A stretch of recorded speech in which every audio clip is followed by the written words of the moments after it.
Hey everybody, welcome to the channel. This is Dave and Will's Guitar. Today I'm going to bring you a Firefly guitar. So I know there's probably a lot of people who've seen these. It's kind of all over YouTube at this point. But I wanted to showcase a guitar I really enjoy. I think it's got some nice modern features. It's just a great guitar and I can't recommend it enough. I was skeptical at first too. I've owned some really nice guitars in the past. But this one, it just, for the price and for the modifications you can do, you can make the guitar that you want very easily with a very playable, very good guitar. So some of the things that I really appreciate about this guitar are some things that are even hard to get on things like Gibson's or even the higher end boutique brands. It just has so many modern appointments on this particular model that it's hard to pass by. It's just quite good. So some of the things I want to show, and I'll bring it up to the camera, these nice stainless steel ball and frets. Everyone talks about them. There's a lot of say here or there, but it's nice to have a guitar with frets that do not wear out.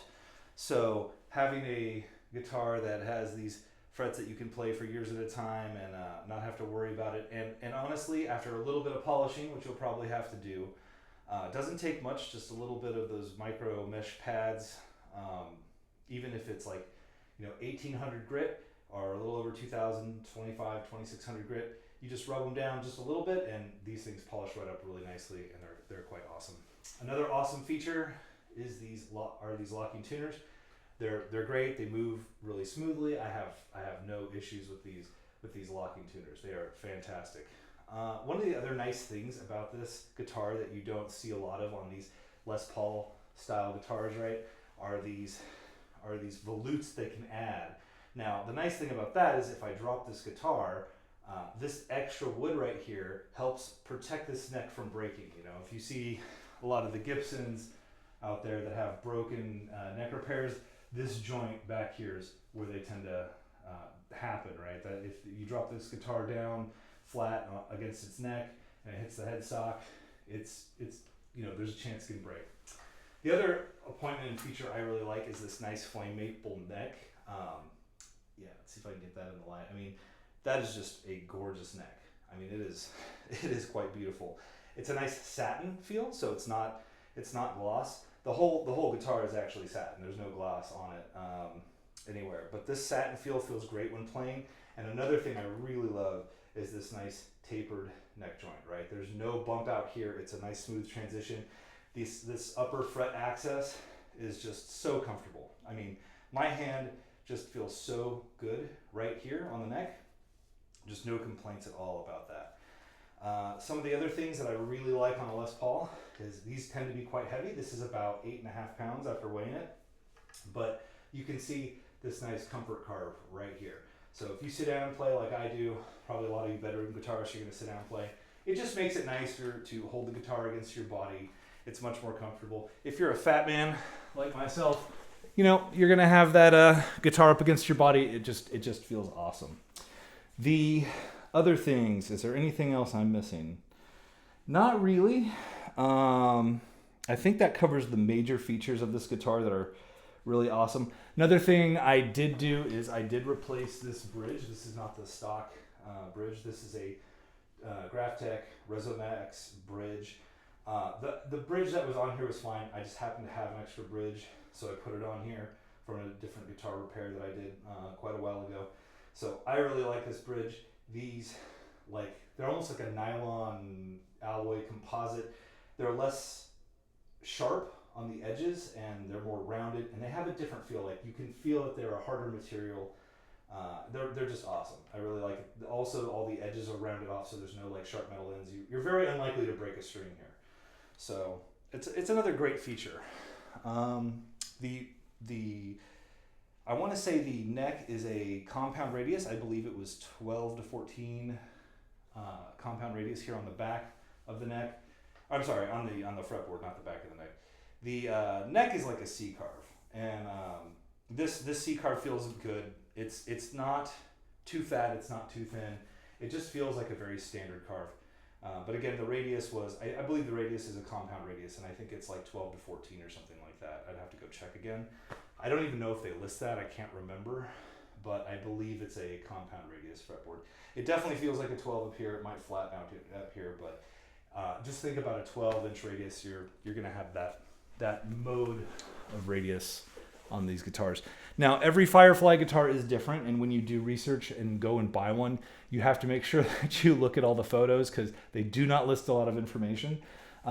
These like sandblasted bodies, there was a green one and a purple one a little bit ago, and when I filmed this, the green one was still available, but I believe it's sold out now when I started filming this video.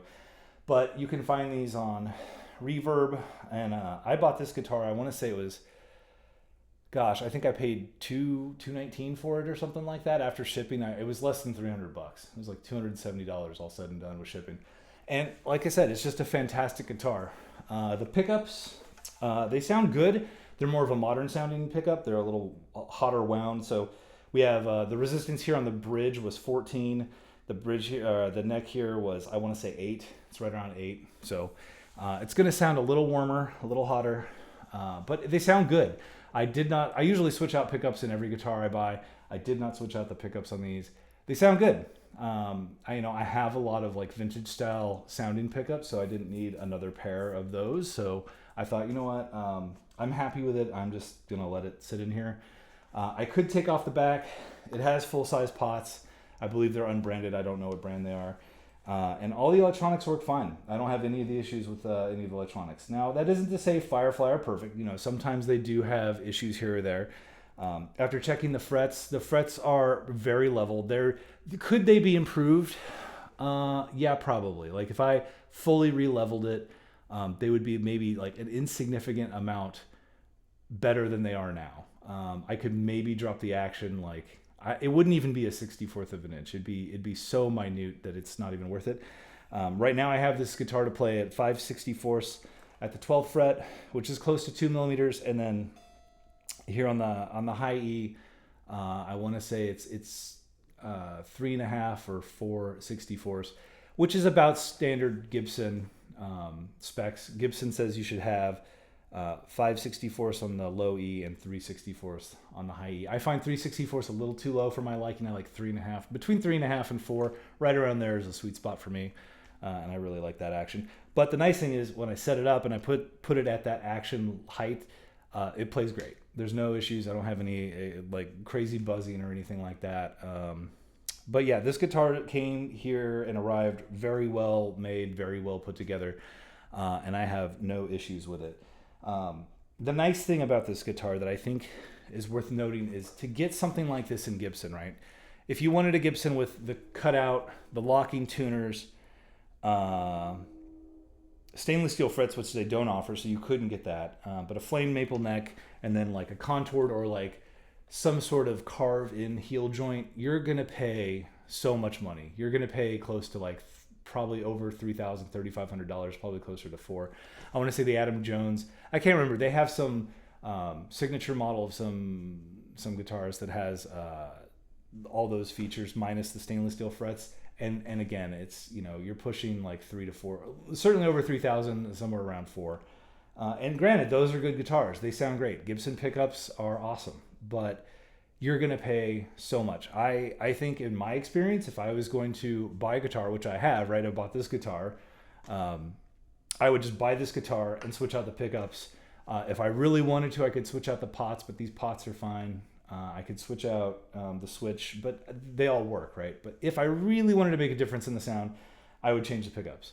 And I think if you went and bought yourself a pair of pickups that you really liked or had it installed, you could get closer to a guitar you really wanted without forking over that kind of money. Now, if you have that kind of money, that's awesome. Go buy exactly, you know, the thing that they're selling to you. And if that's a sound you really like and that's a guitar that you find playable, power to you. But to me, something I really enjoy is taking a guitar and then making it my own.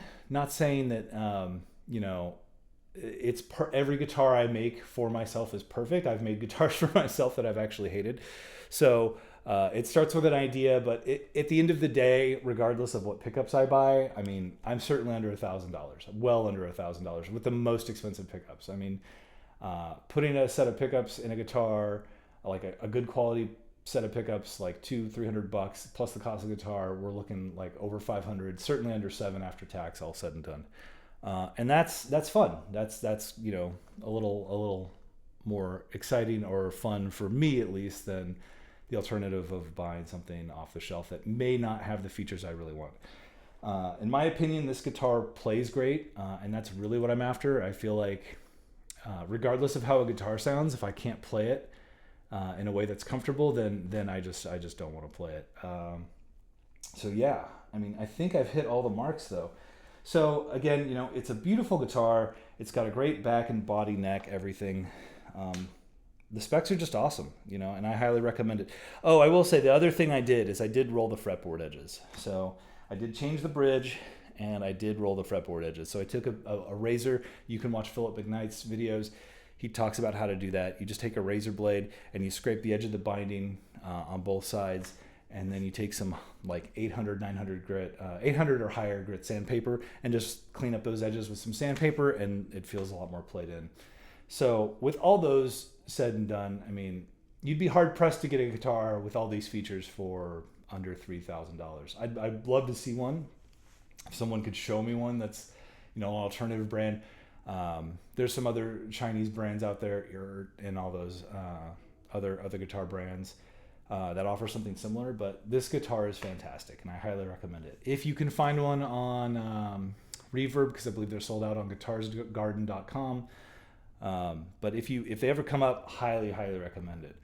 I'm trying to think if there's anything other to note. Oh, the nut is bone, so that's another decent quality feature. It is, and it was cut fairly well. So these strings are very close to the frets, and I did not have to recut the nut. So usually I do have to do that on a lot of guitars. I want to say out of all the guitars I ever see come through my either by purchase or repair, like 60% need some sort of like work on the nut. So that's just like rounding a hard edge. Maybe there's a little binding there, or they just need to have the strings lowered closer to the frets. It's just a minute amount, but this one really didn't need any work. But yeah, I can't say enough about it. It's a great guitar and I highly recommend it. If you get your chance to buy this matte purple top, I believe it's the Firefly Classic, which is funny because the classic, quote classic, has all these modern features, but they call it a classic anyway. Anyway, go pick one up. They're great. Yeah, I don't think you'll be disappointed. So here, let's do a little sound sample for you. So I'm going to hand this over to a good friend of mine who's a better guitar player than myself, so you can get a good sound sample.